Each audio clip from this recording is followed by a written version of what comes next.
Hello, आज का topic देखते हैं मेरा डिप्लॉयमेंट इन लद्दाख। ये क्या है, भारत सरकार द्वारा शुरू किया गया है। ये क्या है, इसे अच्छे से समझते हैं। ये टॉपिक बीपीएससी मेंस में काम आएगा, यूपीपीसीएस मेंस में काम आएगा। अब कोई भी इंटरनेशनल रिलेशन जिस भी एग्जाम में है वहाँ ये काम आने वाला है। अब इसको अच्छे से समझते हैं। इस टॉपिक को इतने अच्छे से समझिए क्योंकि अभी का ये ज्वलंत मुद्दा है, एग्जाम का एक क्वेश्चन बन सकता है। देखिए इसमें है क्या, mirror deployment by Indian government. देखिए लद्दाख का जो क्षेत्र है वहां पर आपको देखने को मिला होगा कि चीन लगातार भारत के बीच में ये टसल कर रहा है, विवाद बढ़ा रहा है। इसलिए अपनी सेना को मजबूत करते हुए भारतीय सरकार द्वारा मिरर डिप्लॉयमेंट की नीति अपनाई गई है। अब इस पहले समझेंगे कि जो विवाद है लद्दाख में कौन से क्षेत्र के लिए हो रहा है। अब लद्दाख में आप देखेंगे कि पैंगोंग झील है, पैंगोंग झील और गलवान घाटी, ये दोनों आपको लद्दाख में मिल जाएंगे। उत्तरी सिक्किम में आप देखेंगे ये डोकलाम वाला जो मुद्दा हुआ था यहाँ ही हुआ था। इस तरह से इन तीन क्षेत्रों को लेकर लगातार चीनी सैनिकों द्वारा विवाद शुरू किया जा रहा है। अब क्या है, भारत आपको पता है कि हमेशा से डिफेंसिव नीति अपनाया है, वो कभी भी किसी के आंतरिक मामलों में हस्तक्षेप नहीं करता।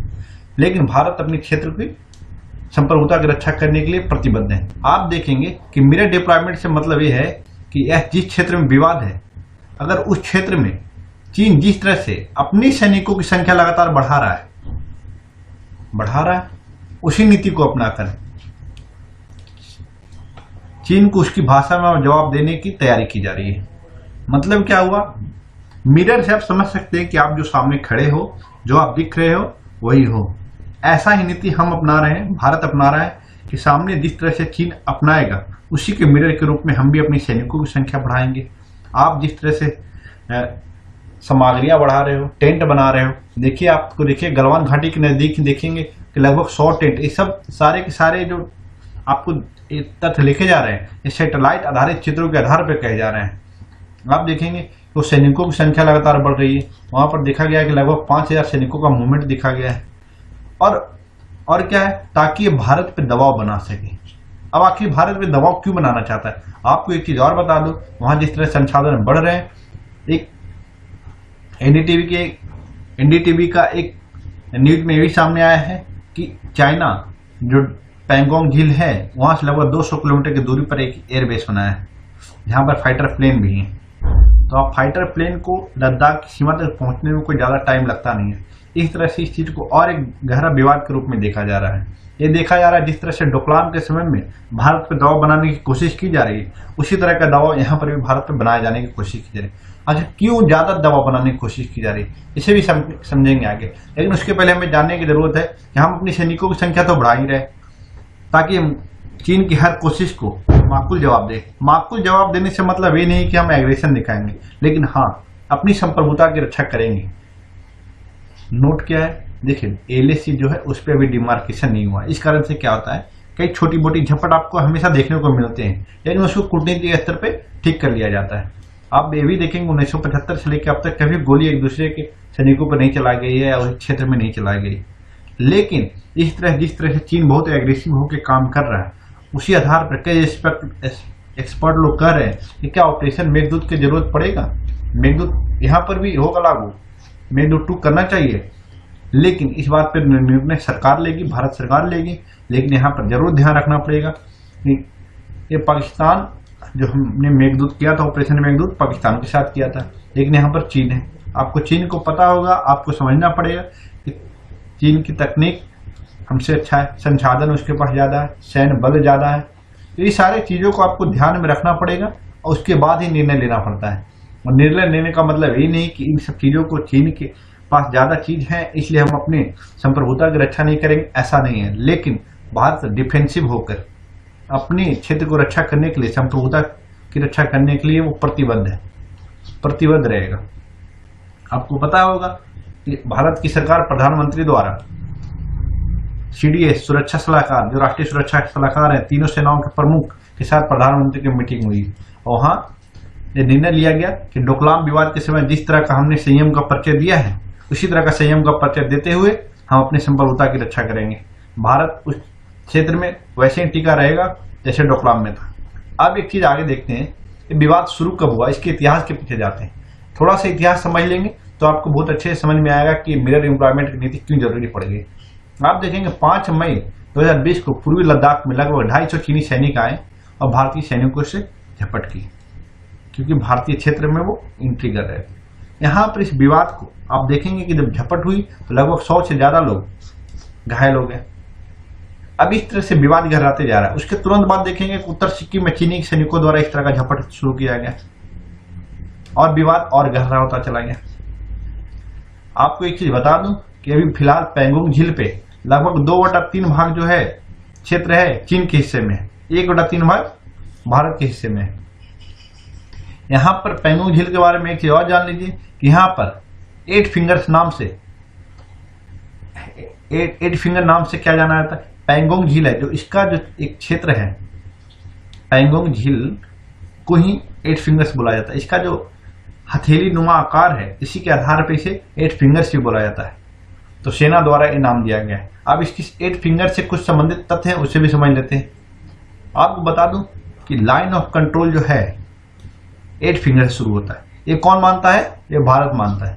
भारत मानता है कि जो लाइन ऑफ कंट्रोल है LAC है 8 फिंगर से शुरू होता है, लेकिन चीन द्वारा आप देखेंगे कि इसे जो मान रहा है वो कहता है कि LAC फिंगर 2 से शुरू होता है। इसको लेकर भी विवाद है। अब आगे देखते हैं, आपको कुछ चीजें और समझ में आएगी। कुछ समय पूर्व ही देखा गया कि फिंगर 4 तक चीन के कुछ सैनिक आए, वहां पर निर्माण कार्य शुरू कर दिए, लेकिन भारतीय सैनिकों द्वारा इसे रोकवा दिया गया। अब फिलहाल में फिंगर 4 पर भारत का अधिकार है। अब इस तरह से आगे समझते हैं। देखिए ये पैंगोंग झील, ये जो आपको एक क्षेत्र दिख रहा है ना, ये आपको फिंगर की तरह है, इसीलिए इसे 8 फिंगर का नाम दिया गया है। अब एक चीज और समझ लिया, एक और इतिहास है इसका, ये है आपको पता है कि 2017 में डोकलाम हुआ था। अब देखिए डोकलाम के बाद भारत का दूसरा सबसे बड़ा विवाद सामने आया है, अगर 1962 का युद्ध छोड़ दे तो। अब डोकलाम का क्या स्थिति था ये भी देख लीजिए, क्योंकि पीटी का क्वेश्चन बन सकता है। देखिए तिराहा पर स्थित है। कैसे तिराहा पर स्थित है? देखिए भूटान की जो हा घाटी है, भारत का पूर्वी सिक्किम और चीन का याडोंग काउंटी, ये तीनों का एक जो है ट्रांजैक्शन है। यहीं पर डोकलाम विवाद हुआ था। अब क्या वर्तमान में देखा जा रहा है LAC के पास कि चीनी हेलीकॉप्टर बहुत ज्यादा प्रयोग किया जा रहा है, नावों की संख्या बढ़ा दी गई है। देखेंगे कि मशीन की संख्या भी तेजी से वहां पर बढ़ाया जा रहा है। और क्या देखेंगे आप देखेंगे कि अभी न्यूज जैसा आ रहा है कि लगभग फाइटर प्लेन कई जगह लगभग फाइटर प्लेन को भी रखा गया है लगभग 200 किलोमीटर की दूरी पर। इस तरह के चीन भारत पे दबाव बनाने की हर तरह की कोशिश कर रहा है। अब थोड़ा सा समझ लेते हैं किस तरह से इसका मैप में समझते हैं। ये क्या है? देखिए LAC कैसा है, देखिए कहां कहां में विवाद है। ये लाइन ऑफ कंट्रोल है, जो येलो लाइन दिख रहा है ये पूरा ये LAC है। इस तरह से यहां पर चीन हमेशा विवाद करता है। चीन इस क्षेत्रों में विवाद करता है हमेशा। LAC जो यहां पर आप देखेंगे लद्दाख के पास, ये देखिए अक्साई चीन वाला क्षेत्र है। देखिए दूसरा कलर से दिखाता हूं मैं, ये अक्साई चीन वाला क्षेत्र है। ये विवाद इस क्षेत्र को लेकर हमेशा विवाद है। आपको बता दूं एक चीज और कि भारत के गृह मंत्री ने लोकसभा में कहा था कि जब हम जम्मू कश्मीर का नाम लेते हैं तो उसमें 3 क्षेत्र आता है। अक्साई चीन भी आता है जो फिलहाल चीन के कब्जे में है, पाकिस्तान दरबार दिया गया था 1963 में। POK भी आता है। तात्पर्य है कि अक्साई चीन जो है वो अवैध रूप से चीन द्वारा हथिया लिया गया है, जो पाकिस्तान ने दे दिया है। आप देखेंगे सिपेक जैसा भी मुद्दा शामिल है। हाल ही में देखेंगे दियामेर बांध पर भी जो विवादित क्षेत्र है वहां पर चीन बढ़ चढ़ के भाग ले रहा है और इस बांध के लिए समझौता कर लिया है। तो इस तरह से चीन हर तरफ से भारत पर दबाव बनाने की कोशिश कर रहा है और इस तरह का समझौता करके ये भारत पे कहीं न कहीं एक दबाव बना रहा है। तो आप देखेंगे कि ये जो विवाद आप देख ली। अब यहाँ पर देखिए ये जो लाइन ऑफ कंट्रोल है यहाँ पे, अब गलवान घाटी के पास आप देखेंगे कि यहाँ पर देखा गया है कि ये जो है गलवान घाटी। अब यहाँ पर देखा गया कि चीन का बहुत सारा कंस्ट्रक्शन का काम चल रहा है, वहां पर बहुत ही कुछ निर्माण का कार्य चल रहा है, कुछ बिल्ड हो रहा है। तो वहां पर देखा गया टेंट वगैरह बहुत ज्यादा दिखे हैं, टेंट हैं, सैनिकों की संख्या बढ़ गई है, सैनिक बढ़ गए हैं, इस तरह की चीजें देखी गई।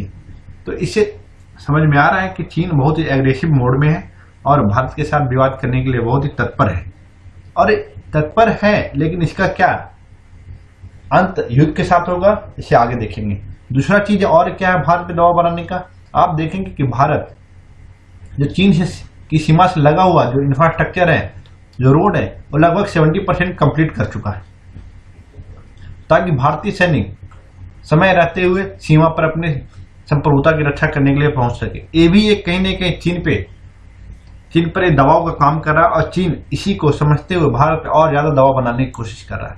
आप देखेंगे एक चीज यहाँ पर देखेंगे कि सहयोग डीबीओ रोड है, अभी क्या ना कौन है, ये दौलत बेग रोड, सहयोग दौलत बेग रोड है। अब इसके बारे में कहा जाता है जो इस पर भी चीन कहीं न कहीं असंतुष्ट है, जबकि ये चीन ये जो रोड बना है ये एलएसी से लगभग 10 किलोमीटर अंदर है। तो आप समझ सकते हैं कि भारत एक अंतर्राष्ट्रीय जो सीमा तय हुआ है उसकी वो हमेशा सम्मान करता है, लेकिन इसके बावजूद भी अगर कोई विवाद करेगा तो भारत अपनी संप्रभुता की रक्षा करने के लिए हमेशा प्रतिबद्ध रहेगा। अब देखते हैं इसमें आखिर क्या कारण है कि विश्व में कोरोना का संक्रमण फैल रहा है, फिर भी चीन के साथ चीन विवाद क्यों बढ़ा रहा है। आप देखेंगे अब यहां पर क्या हो रहा है, चीन द्वारा भारत को लगातार इस तरह के विवाद में क्यों खींचा जा रहा है, जबकि अभी पूरे विश्व में कोरोना संक्रमण के कारण सभी देश अपने नागरिकों की रक्षा के लिए नाना प्रकार के कार्य और सुविधाओं में पूरा करने में लगे हुए हैं। अगर एक्सपर्ट की माने तो यहाँ पर माना जा रहा है कि चीन जो है भारत की तैयारियों को भांपना चाहता है, तो उसकी सैन्य तैयारी कैसा है, भारत पर दबाव बनाकर विश्व स्वास्थ्य संगठन, ताइवान, दक्षिण चीन सागर के मुद्दे पर भारत का अपना साथ चाहता है, उसका समर्थन चाहता है। आप देखें कि ऑस्ट्रेलिया द्वारा और अमेरिका द्वारा जो नीति अपनाए जा रहे हैं जो चीन के विरुद्ध है, उसमें चीन चाहता है कि भारत उसका साथ न दे, और चीन को रास नहीं आ रहा, जबकि भारत ने ताइवान के मुद्दे पर भी और जो कोरोना से संबंधित जो आप सुने होंगे कि जब वहां की ताइवान की प्रेसिडेंट के शपथ ग्रहण का समय था, उस समय भारत के 2 एमपी भी वर्चुअल रूप से शामिल हुए थे। और दूसरी ओर देखेंगे कि कोरोना का जब WHO सभा में, जब वर्ल्ड हेल्थ असेंबली में जब ये सभा हुआ था, तो उसमें एक वोटिंग हुई थी कि ये कोरोना का कहाँ ओरिजिन है, इसका पता करने के लिए एक समिति बने। उसमें भी भारत ने साथ दिया था, उसमें समर्थन किया था इस नीति का कि हाँ, इसकी जांच होनी चाहिए कि कहाँ से इसका ओरिजिन है। ये भी रास चीन को नहीं आया। आप देखेंगे कि नेपाल द्वारा लिपुलेख, लिम्पियाधारा, काले पानी के मुद्दे पर चीन के दबाव के कारण उठाया जा रहा है। अब नेपाल तो आज तक इस मुद्दे को उठाया नहीं, लेकिन अब ये मुद्दे को उठा रहा है क्योंकि चीन का दबाव नेपाल पर बहुत ज्यादा है। इस तरह से वो मुद्दों को, वो पड़ोसी देशों को ज्यादा एग्रेसिव मोड में लाना चाहता है ताकि भारत पर दबाव बन सके। अब एक हांगकांग का भी मुद्दा है। देखिए, हांगकांग के बारे में आप जानते होंगे कि अभी चीन द्वारा हांगकांग के नागरिकों के लिए जो चीन का राष्ट्रीय एंथम है, अगर उसके विरोध में कोई आवाज उठाता है तो उस पर देशद्रोह का मुकदमा चलाने की बात कही गई। और ये भी माना जा रहा है कि आने वाले कुछ समय में चीन द्वारा हांगकांग पर अधिकार कर दिया जाएगा। इस पर भी चीन भारत का समर्थन चाहता है। तो ये हर तरह से वो दबाव बनाने की कोशिश करा। अभी उसके सिर्फ नीति है किसी तरह भारत पर दबाव बना के अपने सारे मुद्दों पे भारत का समर्थन ले लें। आपको एक चीज और बता दूं, आज ही का न्यूज है कि अमेरिकी संसद में रिपब्लिकन का एक सांसद है, उनके द्वारा तिब्बत और हांगकांग को स्वतंत्र राष्ट्र का दर्जा देने के लिए एक बिल लाया गया। इस तरह से आप देखेंगे कि जहां ताइवान, हांगकांग, अब तिब्बत का भी मुद्दा शामिल किया जा रहा है अमेरिका द्वारा, तो अमेरिका और चीन में तो टसल चल ही रहा है। ऐसे में वो बिल्कुल नहीं चाहेगा कि भारत भी अमेरिका के साथ खड़ा रहे। लेकिन आपको बता दूं कि जो क्वाड है, क्वाड के बारे में आप जानते होंगे, इसमें यूएसए है, जापान, ऑस्ट्रेलिया और इंडिया। आपको पता होगा कि यूएसए और ऑस्ट्रेलिया तो पहले से चाइना के अगेंस्ट में, जापान भी कहीं न कहीं इस पक्ष में था और इसके समर्थन में वोटिंग भी किया था कि इसका ओरिजिन पता लगना चाहिए कोरोना का। आप कहीं न कहीं आप देखेंगे कि क्वाड के लगभग सभी मेंबर चीन के इस फैसले से बिल्कुल विरुद्ध है, वो पता चाहते हैं, सारे लोग चाहते हैं कि इसका पता लगना चाहिए कि कहाँ से इसका ओरिजिन है। इस सारे मुद्दे को देखते हुए चीन कहीं न कहीं ओवरऑल भारत के पड़ोसी को उकसाकर भारत पे दबाव बनाने की कोशिश कर रहा है, ताकि वो भारत के समर्थन में, ताकि चीन भारत का समर्थन पा सके। हाल ही में चीन द्वारा एक गलवान घाटी को अपना क्षेत्र बताया गया, और दूसरी ओर प्रेसिडेंट द्वारा, वहां चीन के प्रेसिडेंट द्वारा यह कहना कि आर्मी को अपने युद्ध के लिए तैयार रहना चाहिए। इस तरह की जो बातें हैं, एक विदेश नीति का भाग आप कह सकते हैं, जो दबाव बनाना चाहता है। अगला देखेंगे कि आखिर,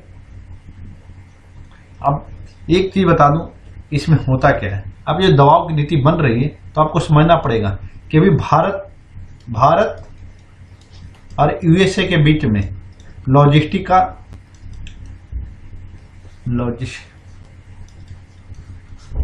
संधि है।